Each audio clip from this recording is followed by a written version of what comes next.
Hello বন্ধুগণ, কী অবস্থা? আজকে আমি আপনাদের শেখাবো কিভাবে আপনারা ইউটিউব থেকে পার্মানেন্টলিভাবে ভিডিও ডিলিট করতে পারবেন। তো সেক্ষেত্রে আপনাদের বেশি কিছু ওয়েবসাইটের দরকার হবে না। শুধুমাত্র আপনারা ইউটিউব স্টুডিও দিয়ে আপনারা কাজটি করতে পারবেন।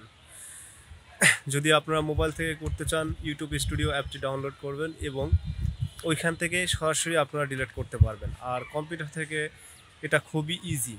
তো চলুন আজকে আপনাদের এটা আমরা আমাদের কম্পিউটার স্ক্রিনে চলে আসছি। এখান থেকে আমরা আপনাদের দেখাবো কিভাবে আপনারা খুব সহজেই ভিডিওটি ডিলিট করতে পারবেন বিশেষ করে।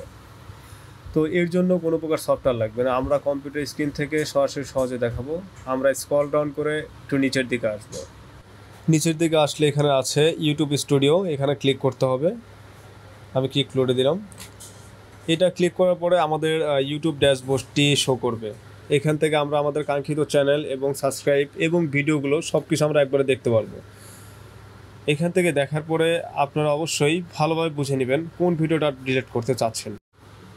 এখানে আছে কন্টেন্ট থেকে আমরা যে ভিডিওটি ডিলিট করতে চাচ্ছি সেই ভিডিওটা আমাদের এখানে উপস্থাপন।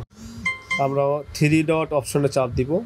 এরপরে আমরা ডিলিট ফর এভারে ক্লিক করব, টিক দিয়ে দিব এবং ডিলিট ফর এভার এটাতে ক্লিক করলে আমাদের কাঙ্ক্ষিত ভিডিওটি অল্প কিছুর মধ্যে ডিলিট হয়ে যাবে। তো দেখতে পাচ্ছেন আমাদের ভিডিওটি ডিলিট হয়ে গেছে সেম আগের মতো। তো এভাবে আপনারা করতে পারবেন। আর আমাদের এই ভিডিওটি যদি ভালো লাগে অবশ্যই একটি লাইক দিবেন, একটি সাবস্ক্রাইব করবেন। আর আপনাদের যদি কোনো কিছু আমাদের যদি জিজ্ঞাসা করার থাকে সেক্ষেত্রে আমাদের কমেন্ট সেকশনে আপনাদের মতামতটি জানাবেন। সবাইকে ধন্যবাদ, ভালো থাকবেন।